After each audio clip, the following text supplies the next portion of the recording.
Bonsoir et bonjour chers internautes, merci beaucoup d'être connectés sur notre chaîne RDC Nouveau Départ. Nous sommes sur la page Facebook mais également sur YouTube avec le même nom. Aujourd'hui nous sommes dimanche le 18 octobre 2020. Nous allons poursuivre avec notre émission sur la problématique sécuritaire ou la problématique sur l'érection des Minembwe en commune rurale. Et je vous rappelle que lors de la première émission, n'est-ce pas, ou bien la première partie, nous avons eu un intervenant qui a, selon ses explications, si nous pouvons les résumer, mais l'émission est retrouvée sur notre chaîne YouTube. Il a, selon lui, le problème des Minembwe, c'est beaucoup plus un problème qui est lié au sous-développement, parce qu'il n'y a pas de travail, il faut développer cette contrée. Il a aussi parlé il a relevé le fait que Minembwe c'est une partie de la République qui doit être vraiment très surveillée parce que les enjeux, n'est-ce pas, sont de haute taille.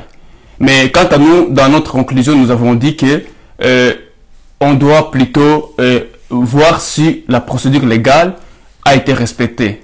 Mais aujourd'hui, nous poursuivons avec le même sujet, à savoir la problématique de la commune de Minembwe, les enjeux et perspectives d'avenir. Nous aurons un autre invité qui est le professeur Ambroise Boulambo. Il est habitué à nos émissions. C'est un professeur qui enseigne à l'Université catholique du Congo, nous sommes à Kinshasa, mais également à l'Université de Fribourg en Suisse. Il est l'auteur d'une publication et plusieurs autres, mais celle qui est connue, c'est les génocides du Rwanda et la mort, n'est-ce pas, de Monseigneur Muzirwa à Bukavu. Nous sommes à l'est de la RDC. Aujourd'hui, nous allons poursuivre avec notre émission. Nous sommes très contents de vous avoir nombreux. Merci pour vos commentaires, vos feedbacks. Merci de respecter nos opinions comme nous aussi, nous respectons, n'est-ce pas, les vôtres. Nous disons que notre chaîne a pour objectif d'éduquer, d'informer sans manipuler. Et nous nous basons surtout sur la trilogie justice, paix et développement. Nous croyons à la justice, nous croyons à la paix, mais aussi au développement. Nous disons que chaque personne a droit à l'expression libre, mais dans le respect de la loi. Nous nous fondons également sur les articles 18 et 19 de la Déclaration universelle des droits de l'homme, mais aussi les articles 23-24 de la Constitution congolaise qui, respectivement, n'est-ce pas, ou bien qui, tous les deux textes, n'est-ce pas, promeuvent la liberté d'expression, d'opinion, le droit à l'information. Merci beaucoup. Sans plus tarder, nous allons devoir appeler notre invité, le professeur Ambroise Boulambo, qui va nous donner aussi son point de vue dans cette émission. N'oubliez pas de vous abonner à notre chaîne. N'oubliez pas, n'est-ce pas, à commenter. N'oubliez pas de partager notre émission. Merci beaucoup. Bonsoir, professeur. Bonjour, Frédéric. Ça va? Oui, ça va bien. Et vous? Oh, moi, je suis bien. J'ai travaillé toute la journée. Merci beaucoup. Heureux de l'apprendre. Nous sommes sur la chaîne YouTube et la page Facebook RDC Nouveau Départ. Aujourd'hui, nous, comme tous les autres, n'est-ce pas, nous nous intéressons à la question liée à la problématique du dossier Minembwe. Et aujourd'hui, nous voudrions, n'est-ce pas, savoir quel est votre entendement, quelles sont vos analyses par rapport à cette question qui soulève beaucoup d'encre de salive, tant au sein de la diaspora congolaise qu'au niveau, n'est-ce pas, du pays. Sans plus tarder, nous allons demander prière, n'est-ce pas, et pouvoir vous présenter brièvement.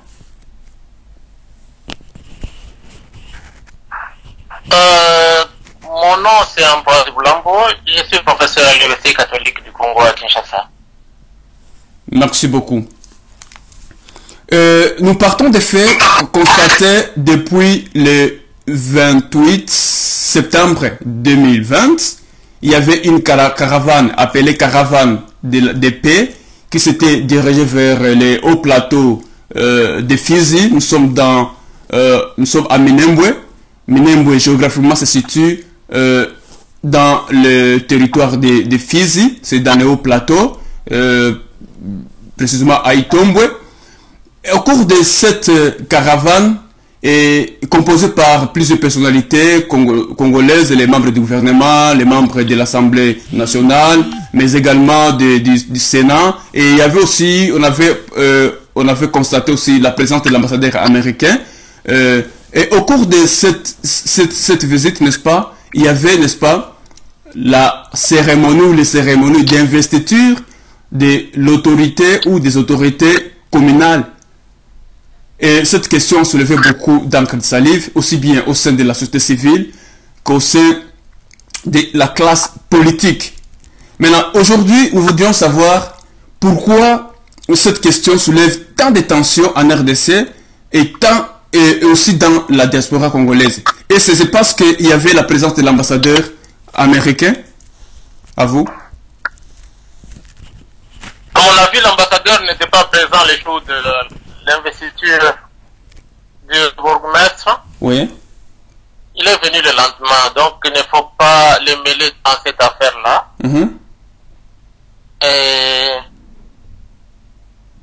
Et lui-même a dit qu'il il n'a pas imaginé que sa présence au lendemain de l'installation allait poser problème, serait mal interprétée par les Congolais. Oui. Et donc la question, c'est une affaire congolo-congolaise. Il ne faut pas chercher les boucs émissaires, chercher à justifier nos faiblesses par les étrangers. Il y a une corruption terrible au Congo. Puisque déjà, le seul fait qu'on crée quelque chose qui est contraire à la Constitution, ce n'est pas au hasard. C'est un fruit de la corruption. Et on le voit clairement depuis que ça a été fait, depuis 2013. C'est comme si il y avait, c'est comme si les juges, les procureurs, que tous les députés, la société civile, que tout le monde était neutralisé, était tétanisé. Il n'y a pas eu d'action. Donc c'est seulement maintenant, et maintenant c'est timide, c'est la population. Je crois que vous avez vu comme moi que les députés n'ont pas réagi. Il y a eu quelques députés qui ont réagi, quelques. Il y a eu aussi, on voit le silence, par exemple, Moïse Katumbi ne réagit pas. Jean-Pierre Bemba ne réagit pas. Fayoulou vient de suivre la population puisqu'il voit que les sondages d'opinion va en faveur de la désapprobation de cet acte politique. Il suit aussi. Et les autres, le groupe parlementaire du FCC, des CACH, des autres partis, il n'y a personne qui agit. On voit par exemple, en tout cas pour le Sud Kivu, à part le député Boulambo Kilosho, et au Nord Kivu, l'honorable Mouindo Zangi, et les autres se taisent, c'est puisque la corruption gangrène la classe politique congolaise. Donc là, c'est déjà ça le problème, et c'est pourquoi ça pose problème, c'est puisque la population se sent abandonnée par la classe politique corrompue. C'est pourquoi ça risquait même de faire exploser une situation qui était déjà précaire. Et là, on l'a vu, je l'ai vu personnellement quand j'ai participé à la médiation ou à la facilitation du conflit entre 19 groupes armés au centre Amani à Bukavu en décembre 2019. J'ai vu déjà que tous les ingrédients étaient là pour que les choses explosent. Et aussi, ce n'est pas pourquoi ça crée vraiment la tension.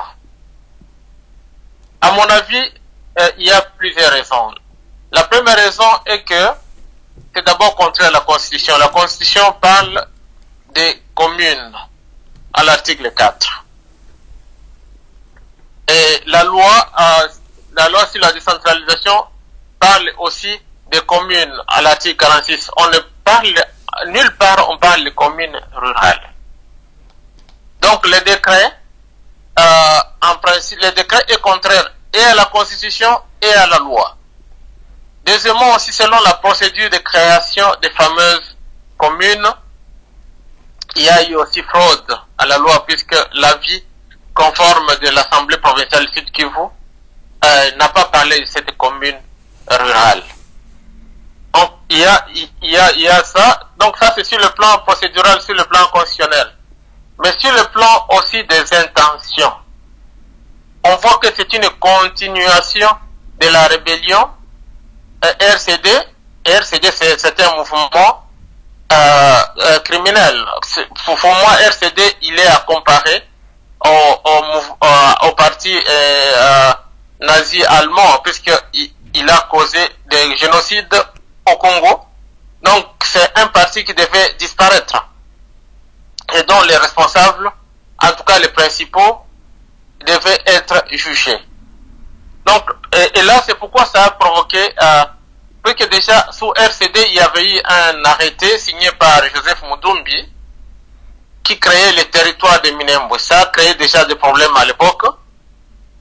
Et maintenant, on a changé de nom, ça devient commune rurale. Et cette commune rurale aussi, c'est toujours la fraude à la loi. Ça n'existe pas.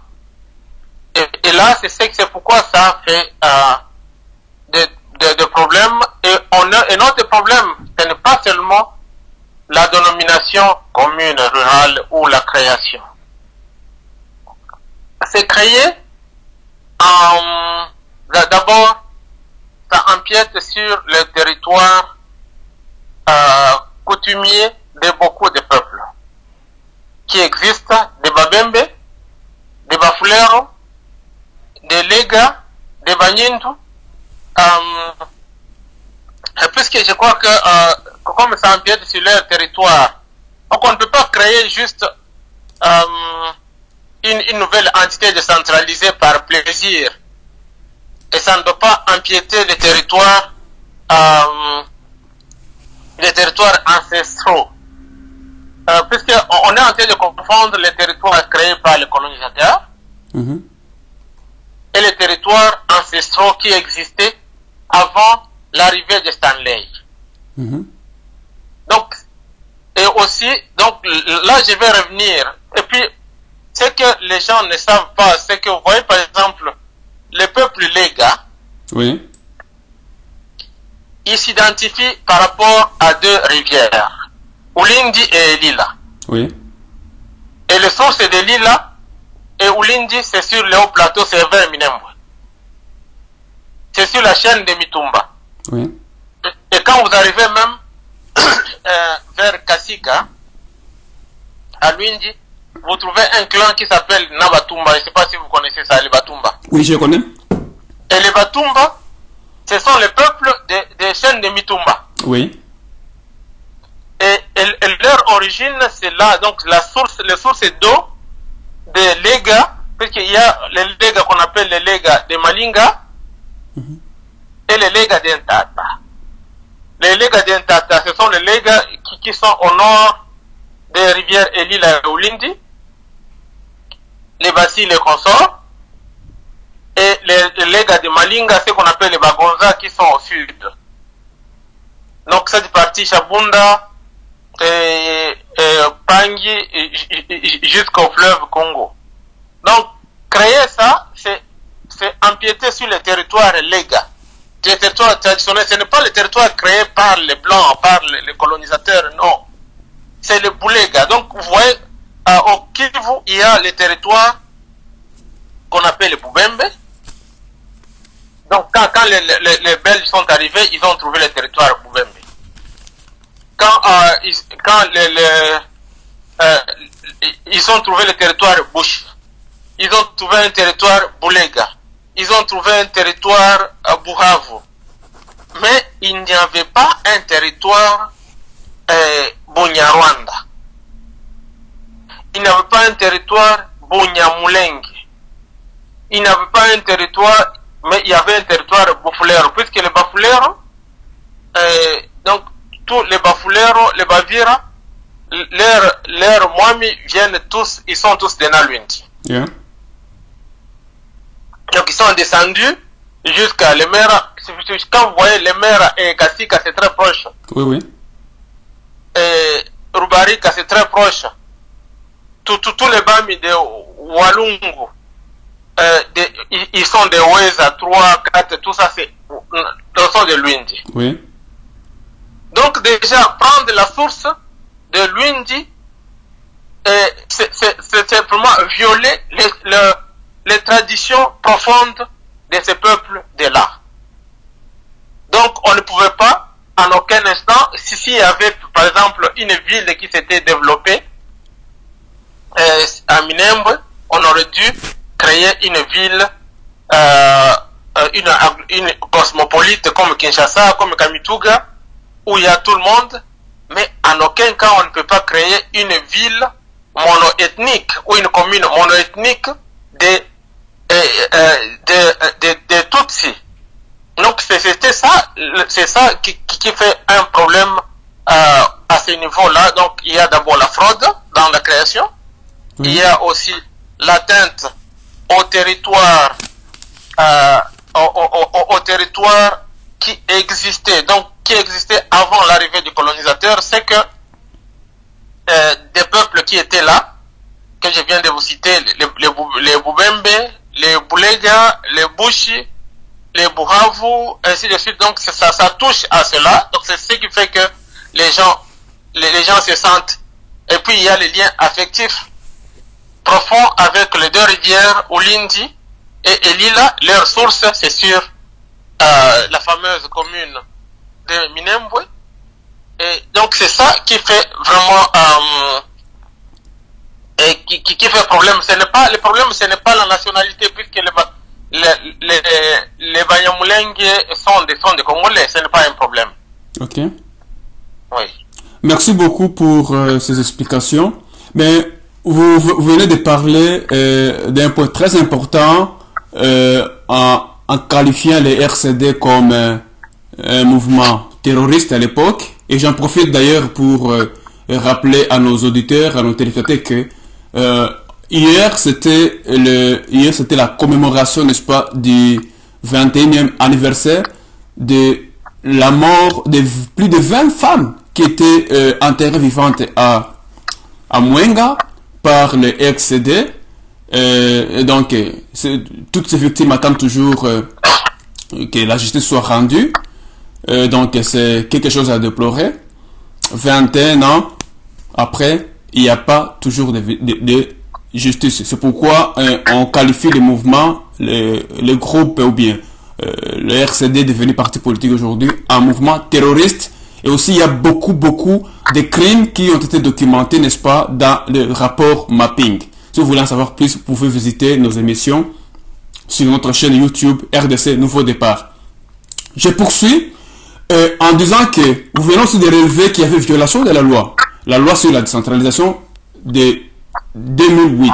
Et vous avez cité à cet effet l'article 46, effectivement, qui pose des conditions de forme pour qu'une entité soit érigée en commune ou bien en une entité territoriale décentralisée. Et là, je vois, la première condition, c'est celle selon laquelle tout on dit, au terme de la présente loi, il faut entendre par commune, première condition, tout chef-lieu du territoire. Deuxième condition, toute subdivision de la ville ou toute agglomération ayant une population d'au moins 20 000 habitants, à laquelle un décret du Premier ministre aura conféré le statut de commune. Et la troisième condition, il faut qu'il y ait l'approbation ou bien l'avis favorable de l'Assemblée provinciale. Et dans les cas sous examen, c'est l'Assemblée provinciale du Sud Kivu, ayant son siège à Bukavu. Et quand on regarde, n'est-ce pas, toutes ces conditions de forme requises par la loi, on est en présence, n'est-ce pas, je dirais, d'un dossier vide. Parce que Minembwe, selon vous, est-ce que Minembwe était chef-lieu du territoire? Non, Minembwe n'est pas un chef-lieu du territoire, à moins qu'on dise que le territoire de Maître Moudoumbi existe toujours. Si on dit que le territoire de Maître Moudoumbi existe toujours, là on peut dire que c'est le siège. Mais ce qui n'est pas le cas pour le moment, c'est qu'on sait seulement que c'est le siège d'une paroisse catholique, la paroisse de Minembwe, et point barre, c'est tout. Donc il n'y a pas donc à mon avis, juridiquement, la commune rurale de Minembwe est inexistante. Oui. C'est un non-événement, et ce non-événement doit être constaté soit par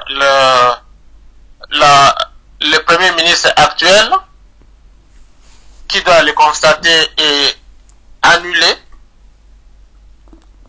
Mais à mon avis, il ne doit pas annuler seulement la commune rurale de Minembwe. Il doit annuler toutes les communes rurales, puisque c'est contraire à la Constitution. La Constitution ne parle pas de communes rurales. La Constitution parle des communes. La loi parle de communes, on ne parle pas de communes rurales. Donc, on ne parle même pas de communes urbaines. Il n'y a pas de qualificatif. Donc, le Premier ministre doit annuler d'abord le décret Matata et signer un autre décret qui crée maintenant les communes selon la loi et selon la Constitution, conforme à la Constitution. Et il doit citer expressément les articles de la Constitution, l'article 3, 4, il doit les citer et citer la loi, l'article 46.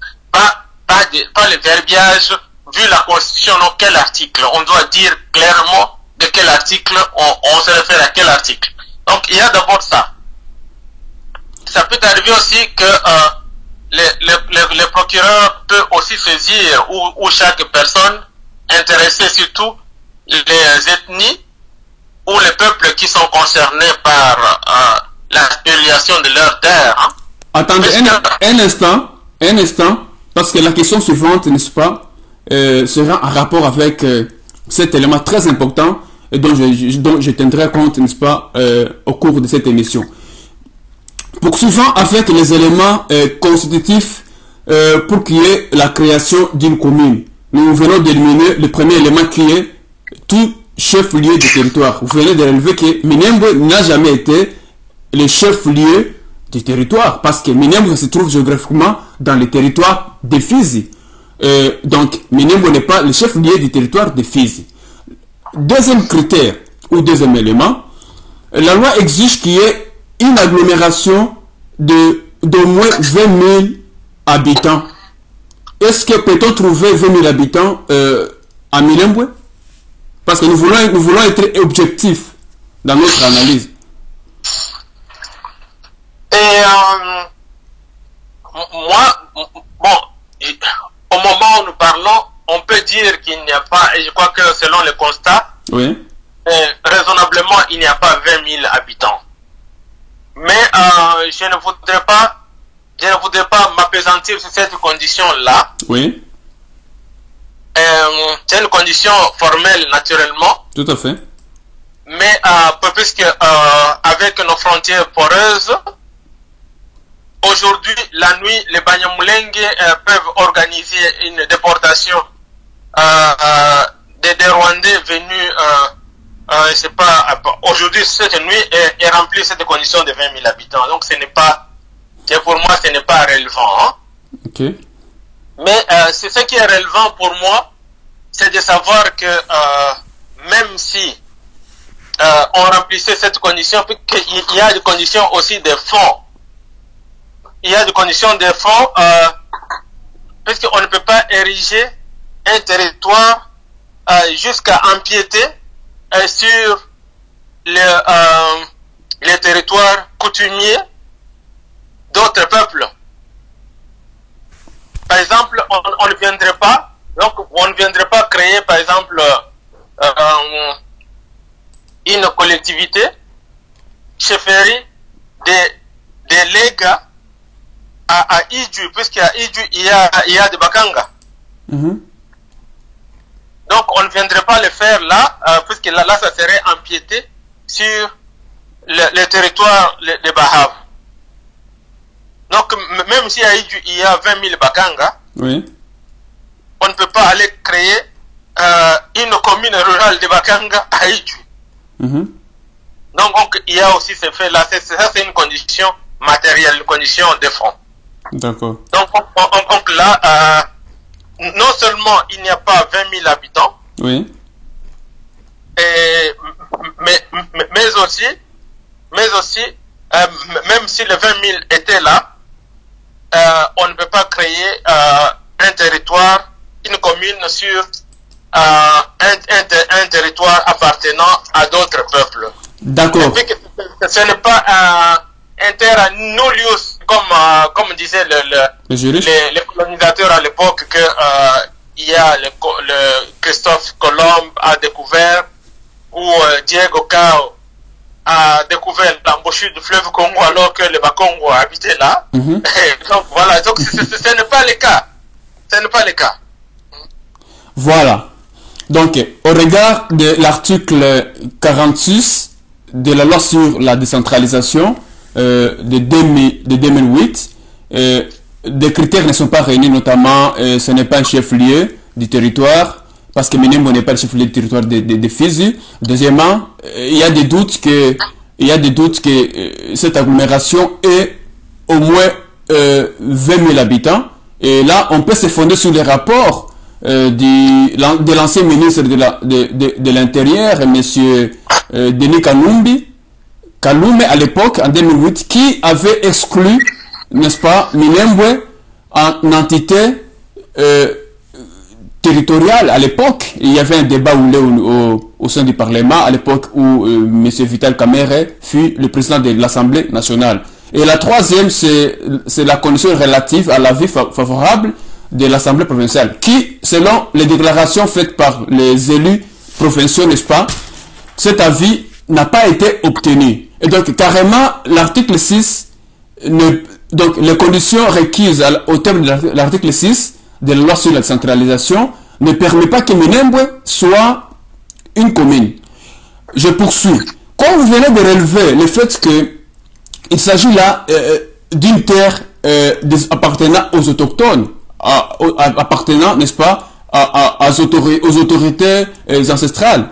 Et je m'en vais pour, n'est-ce pas, pour faire la lecture de l'article 3 de la loi numéro 015/015 du 25 août 2015 fixant les statuts des chefs coutumiers. À son article, n'est-ce pas, 3, on dit l'autorité coutumière s'exerce au sein des entités territoriales suivantes: la chefferie, 2, le groupement, 3, enfin le village organisé sur base des coutumes locales. Maintenant, je m'en vais pour poser la question suivante. Où est-ce que nous pouvons situer Minembwe? Est-ce que Minembwe se trouve dans un groupement ou c'est le nom d'un village? Si c'est un groupement, lequel? Oui, il est clair que Minembwe se trouve dans un groupement de Bassi Miaka? Non, ce n'est pas Bassi Mouyaka, ce sont les Bassi Mwenda. Oui, donc ce sont les Bassi Mwenda qui se trouvent chez les Babembe, qui se trouvent aussi chez les Lega.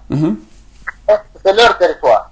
D'accord. Donc, on ne peut pas imaginer que on ne peut pas créer sans avoir l'avis de Bassi Mwenda pour créer cette ville-là, cette commune, puisque ce n'est pas une terre à nul lieu, c'est puisqu'on ne peut pas dire, puisque c'est le droit de propriété. Le droit de propriété, c'est un droit qu'on peut acquérir par la coutume. Oui. L'article 34 de notre Constitution, clairement. Et donc, ce n'est pas une terre à nul lieu.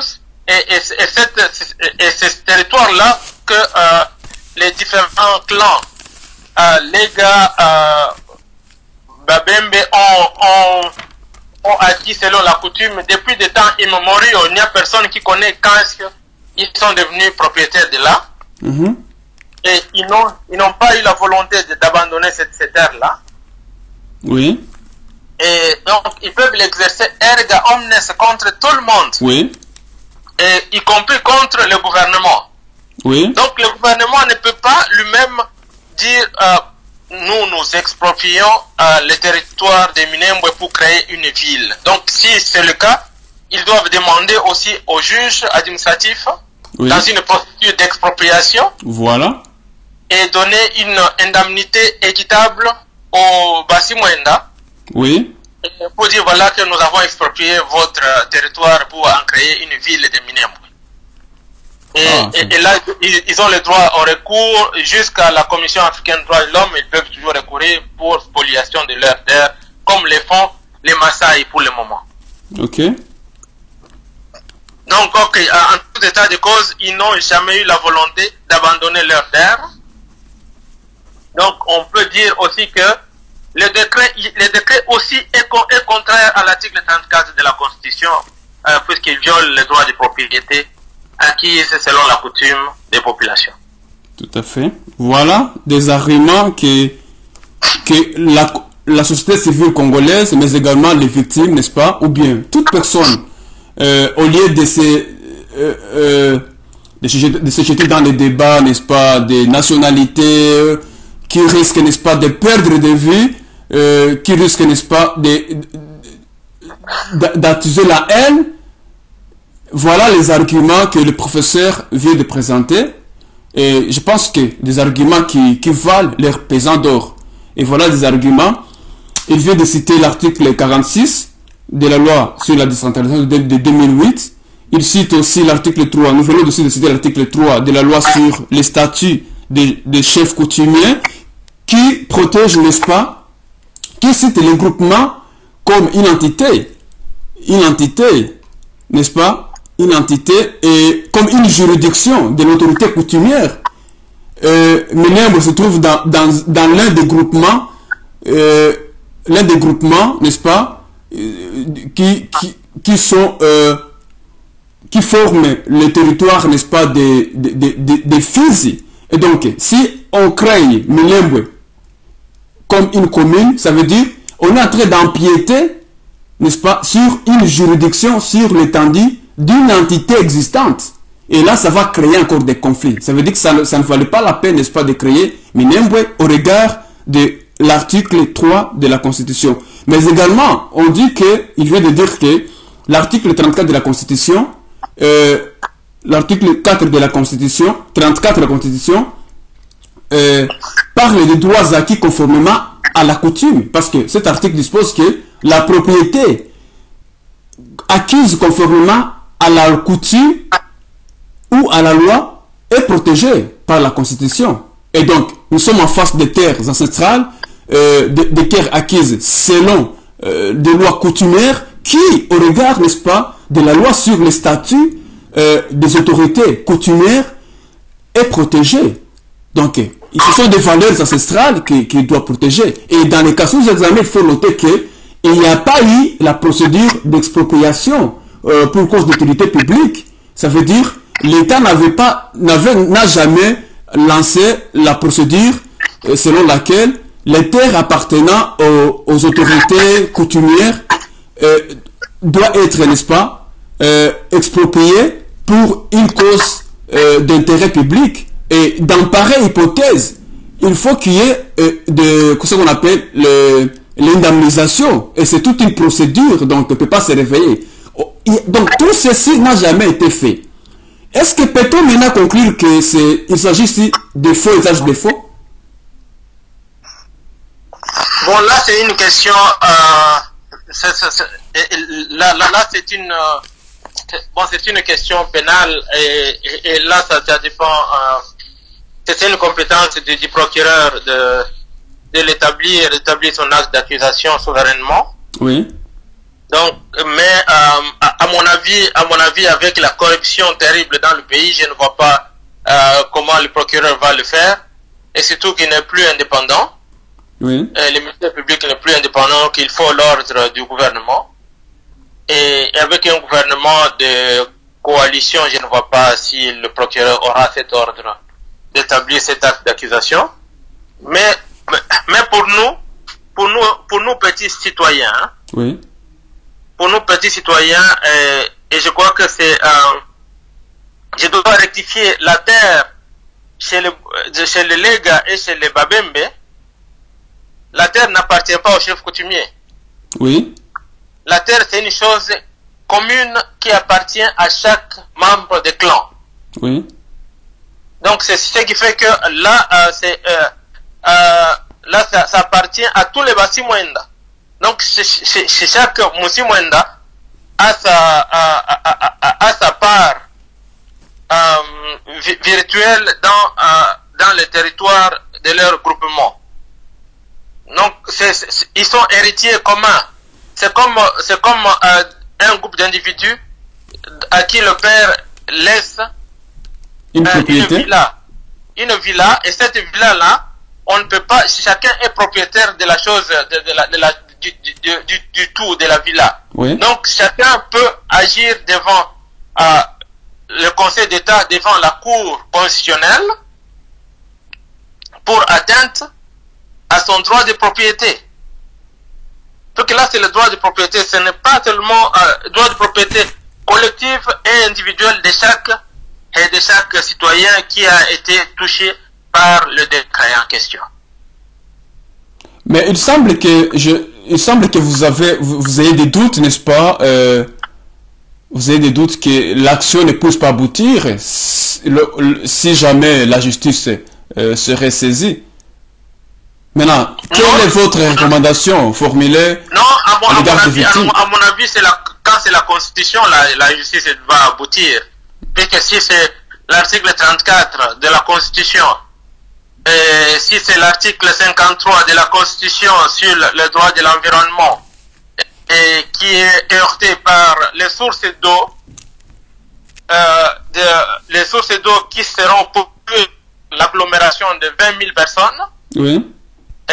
Puisque même la création, ça va susciter, et j'ai vu même des projets de construction qui circulaient, oui, sans l'étude d'impact environnemental, qui vont polluer les sources d'eau qui se trouvent sur le haut plateau, oui, qui vont porter atteinte à la réserve naturelle du Tomboué. oui. Je ne vois pas pratiquement un juge congolais qui irait à l'encontre de la Constitution et dire que la Constitution n'est pas violée, que l'article 34 n'est pas violé, que l'article 53, 54, 55, en tout cas tous les articles sur le droit de l'environnement. Oui. Je ne vois pas qu'un juge qui aurait le courage, et surtout que j'ai au moins 3 collègues de l'UCC qui sont juges au Conseil d'État, oui, qui sont de très bons juristes. Je ne vois pas comment ils vont se contredire leur savoir, leurs compétences, et je ne vois pas. Donc, j'encourage fermement, au lieu de prendre les armes, oui, et de tomber dans la bestialité, de saisir les cours des tribunaux, et les autres qui voudront, ils peuvent agir politiquement par les moyens non violents de Mahatma Gandhi,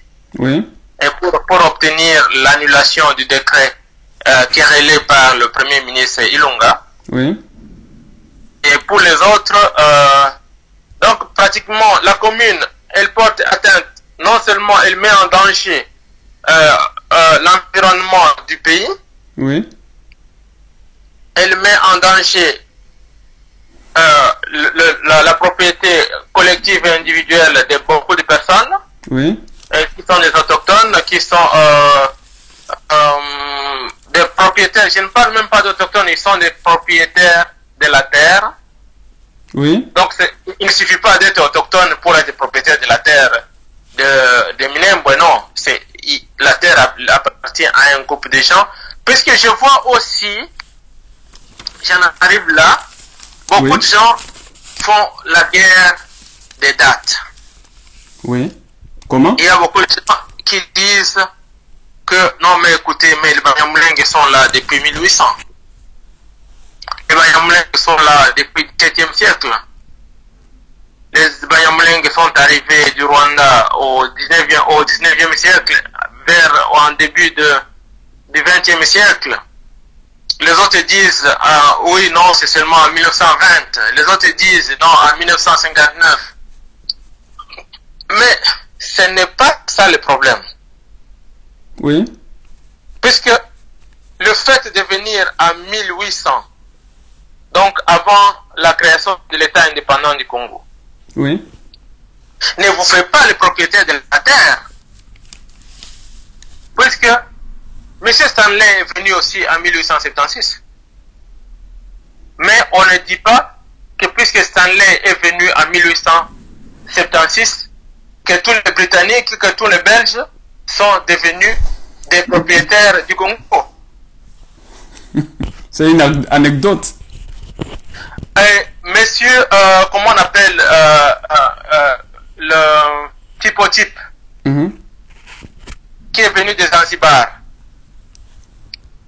comme négrier, qui a pris les citoyens congolais, les a vendus à Zanzibar, qui est même devenu gouverneur, le premier gouverneur de la province orientale.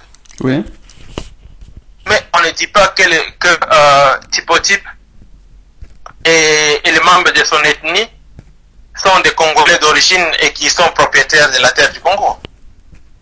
Donc, si on dit, j'ai lu une certaine littérature, des gens qui disent en 1896, on a vu les Tutsis qui ont traversé le Rwanda, qui sont venus. Oui, mais ils sont venus comme des pèlerins, comme des migrants.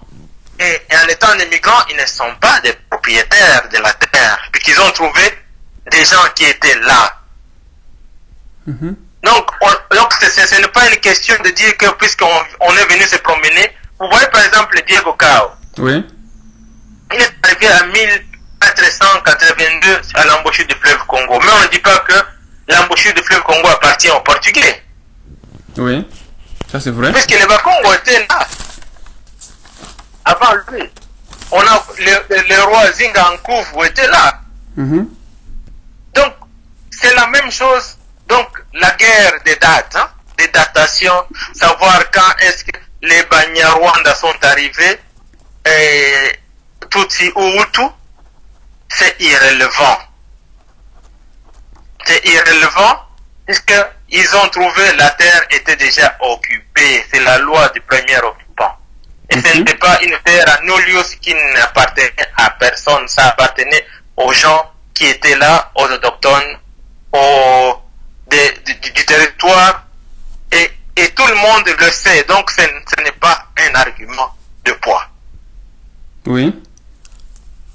Donc voilà, la réponse est claire et précise sur la question des datations aussi. Donc la terre était déjà occupée depuis des temps immémoriaux par les Babembe, par les Lega, par les Nyintu, jusqu'à donner même, vous voyez même la notion de Boami. Oui.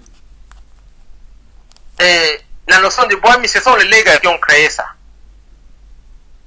Oui. Qui ont créé les Boami et ils ont répandu ça dans toute la région, chez les Bachi, chez les Bafulero, chez les Bavira.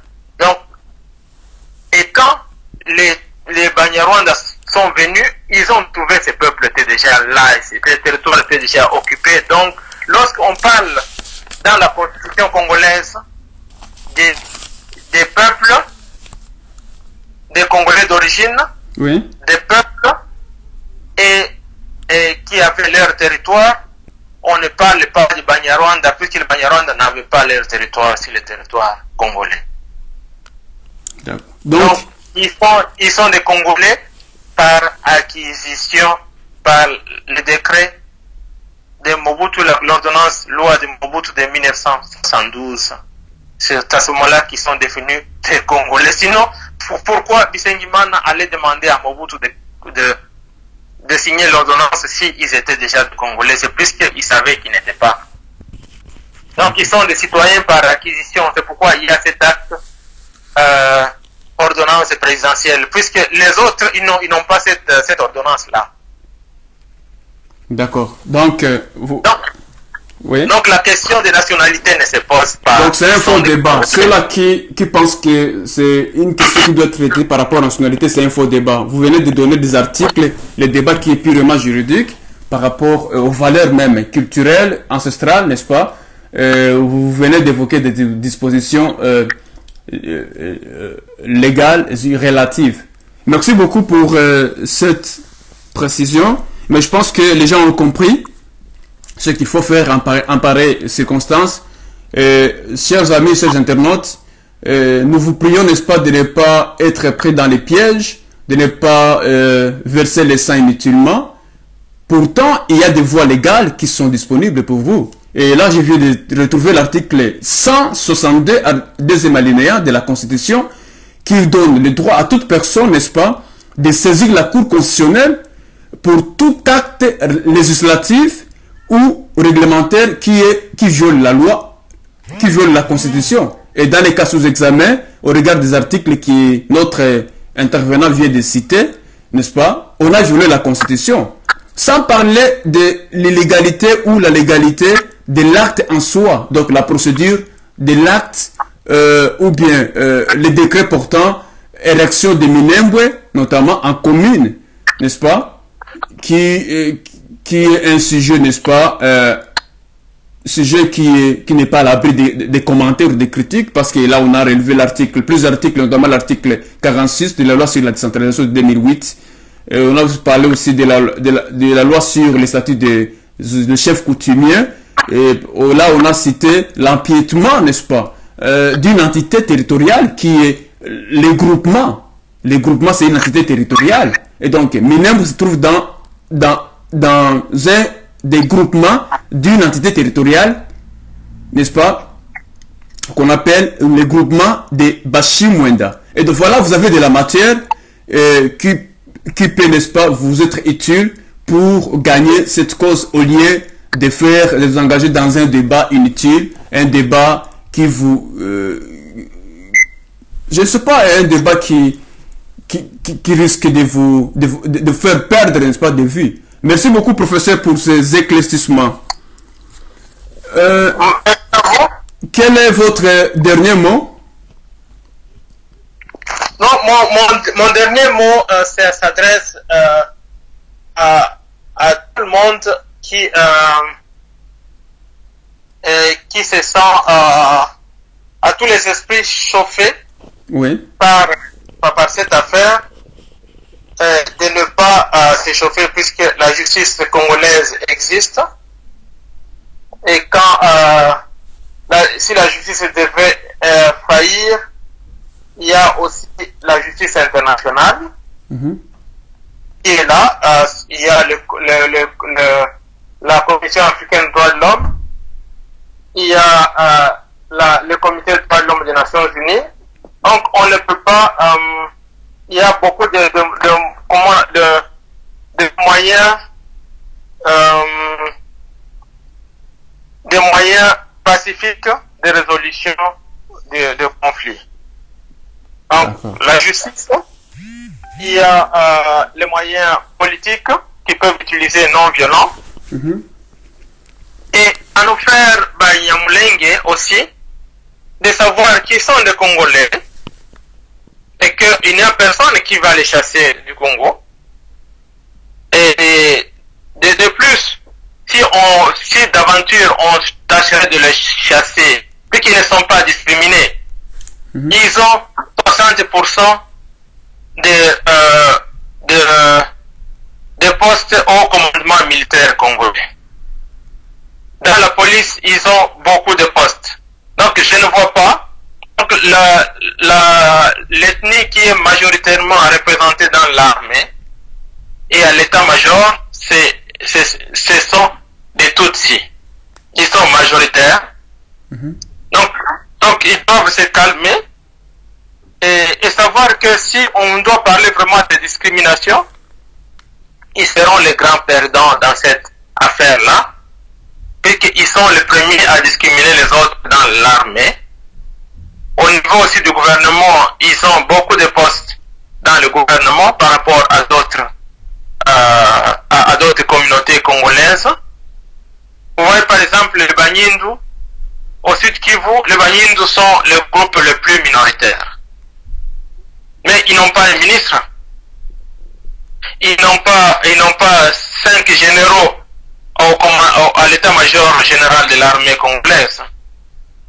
Mais ils n'ont jamais, et puis ils ont été victimes du génocide akatika. Oui. Mais ils n'ont jamais demandé qu'ils deviennent un état de Banyindu.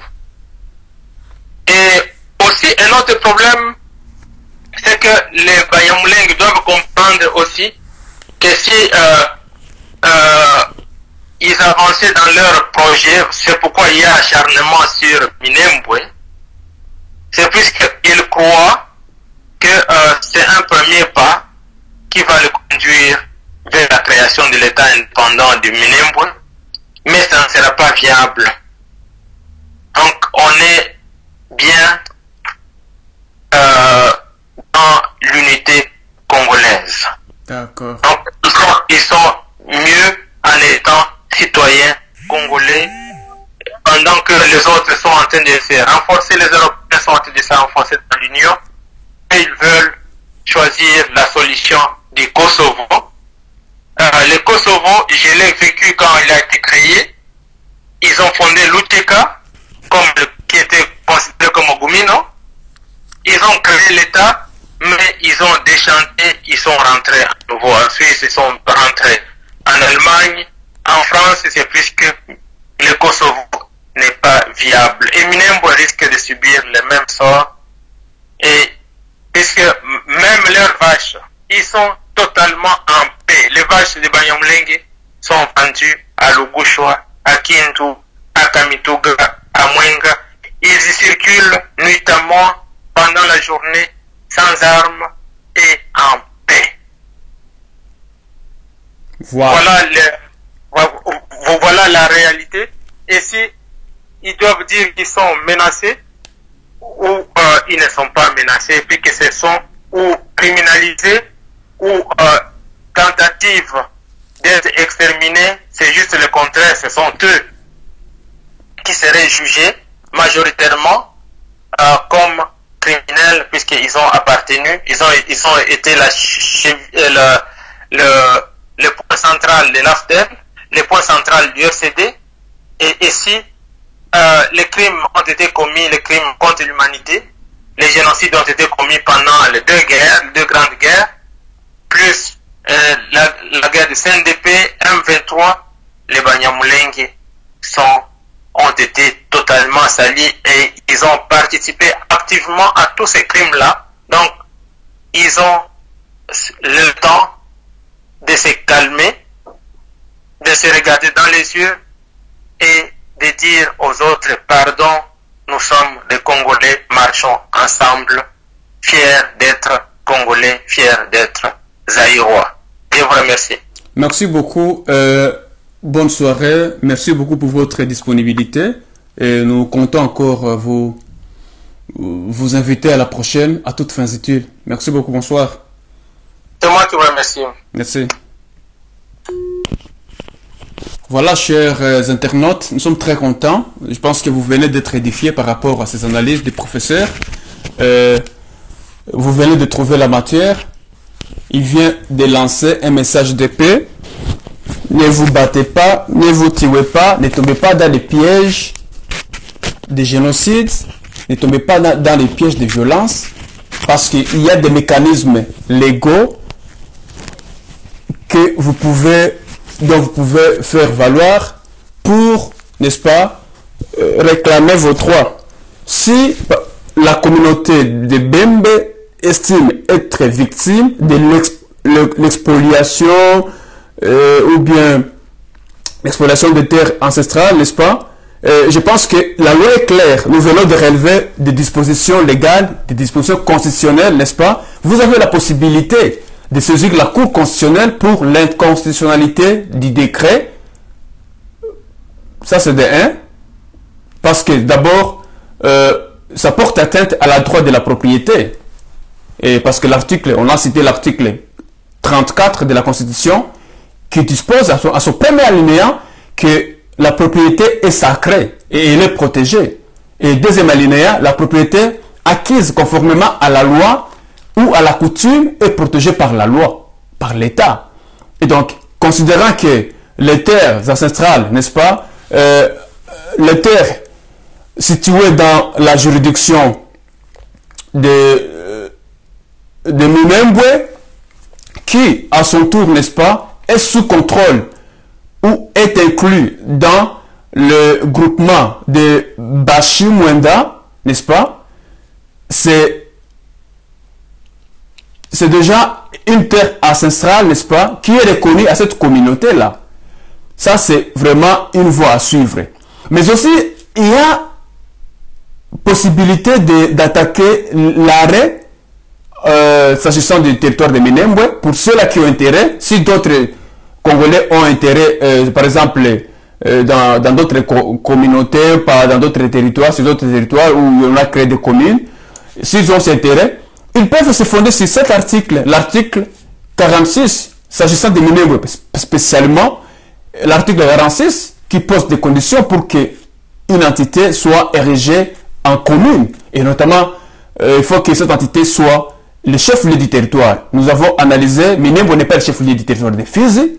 Deuxième condition posée par l'article 46 de la loi sur la décentralisation de 2008, il faut qu'il y ait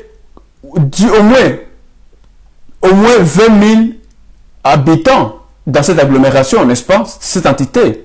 On est loin. Là où nous fondons sur les données du ministre de l'Intérieur datant de 2008, qui avait exclu à son temps Minembwe parmi des entités qui devraient être érigées en territoire. Vous pouvez retrouver cette vidéo sur la page Facebook RDC Nouveau Départ.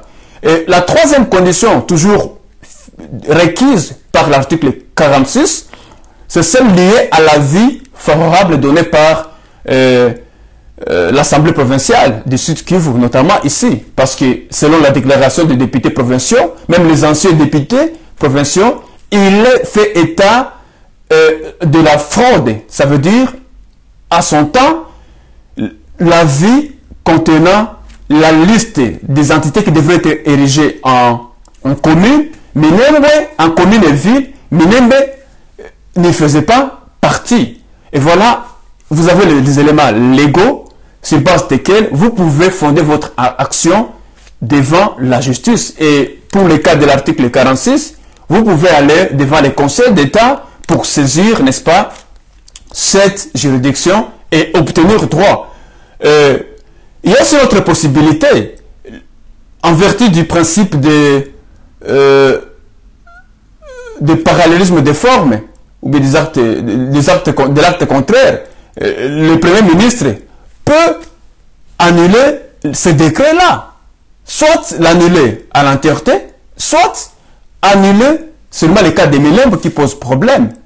Ça, c'est aussi un argument d'État sur base duquel, n'est-ce pas, vous pouvez vous baser pour faire valoir vos droits au lieu de vous entretuer, au lieu de vous baser sur les éléments selon lesquels, à l'époque coloniale, nous sommes venus, ils n'étaient pas venus. Ça, c'est un débat d'historien qui doit être abordé, mais nous vous conseillons de ne pas emboîter ces pas. Emboîter plutôt la voie légale qui va vous aider. Il y a aussi des mécanismes juridictionnels au niveau régional de la Cour africaine des droits de l'homme. Donc, vous avez le droit. Il existe ce qu'on appelle les droits des peuples autochtones. Donc, les peuples autochtones, les premiers occupants des Minembwe,